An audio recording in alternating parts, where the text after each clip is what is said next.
I think I saw the real Buttermaker last week. You guys were talking earlier. I was back in the green room about the walk is Bad just as News good as Bears? a hit. Yeah, Bad News Bears. Well, Buttermaker. and walk. Yep. Yeah. Absolutely. And so I'm watching one of my son's games, and behind me, it was your typical Little League game where the parents are yelling at each other and nobody's even watching the game. Yeah. And their coach, and this is honest to God's truth, their coach says, guys, we need to get somebody on base right now. Get hit by a pitch, please. And I look at my wife and I go, what? Did you hear that? So getting back to a walk's better than hit, this guy actually really, and he was serious. He told these kids to go get hit. They're 12. Okay. Okay. Now here you are as a former major leaguer. Are you coaching your kids? Mm-hmm. Okay. Parents are the worst.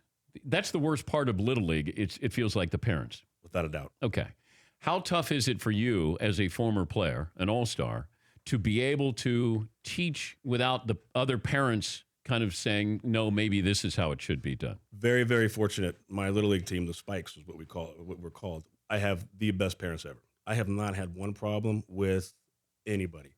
I don't know if it's because of the tattoos that I have or not, but how many I don't know tattoos? if I scared them. Well, but I think that's... You got sleeves? Oh, I have, that was a long time ago. But yeah, I got... So I think that when I have, they think I look a little bit crazy. But no, I have unbelievable parents.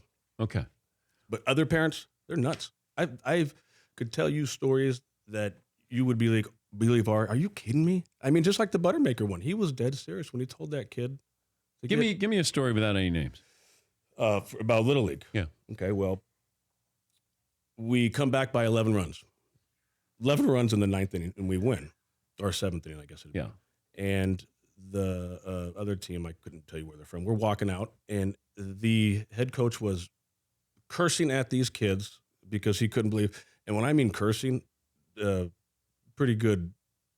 Tongue a lot. lashing. So I had to go over there, and I said, hey, you know what? This is unacceptable, number one, because you have grandparents, you have parents, siblings walking by, and I mean, it was F-bomb after F-bomb. And so I went over and I said, hey, listen, dude, what you need to do is get out of here because you're embarrassing yourself, but more importantly, you're embarrassing your kids. I mean, and that's just one. I mean, there's another one. So this isn't even your team. No. This is another team. Yeah. Oh my God. And there was another one where a kid forgot to tag up from second base, fly ball right field, and he got thrown out, and their third base coach is yelling at him. I says, well, instead of yelling at this kid, why don't you just tell him that, when the guy catches the ball in the air, you have to step on and then that's called tagging up. Instead of yelling at him, these kids don't know. But when did we get to the point where coaching became yelling?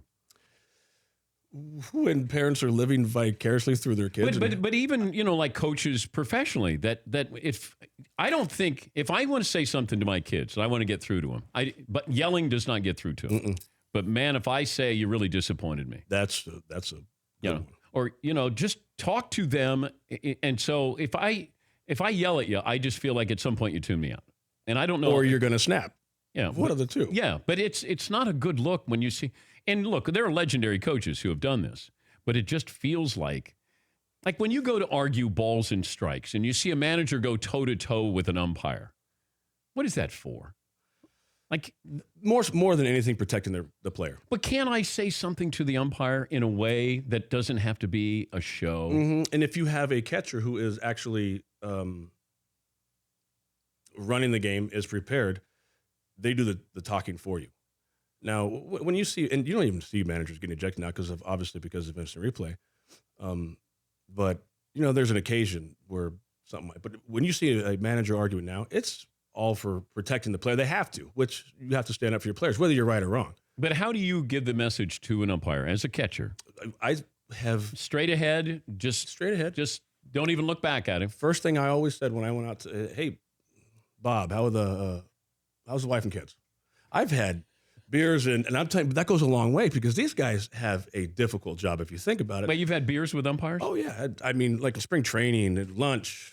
What I take it out. I mean, they're good guys for the most part, and there's a couple out there, but that's just how it is everywhere. But these guys, you got to think about it. I think they get 2-week vacations a season. I believe. I'm not sure, but I mean, you're going 3 days. You live out of a hotel. Yeah. Okay, you're going to Colorado. You're going to San Diego. You're going to Milwaukee. I mean, these guys got it. So when I developed a relationship with them, and trust me, come the 7th inning, I might get that borderline pitch. And I'm talking about offensively that a lot of other players don't have. But, I mean, you are in a conversation from the first pitch to the last. For more Dan Patrick Show, tune to Audience Channel 239 on DirecTV or download the Dan Patrick Show app.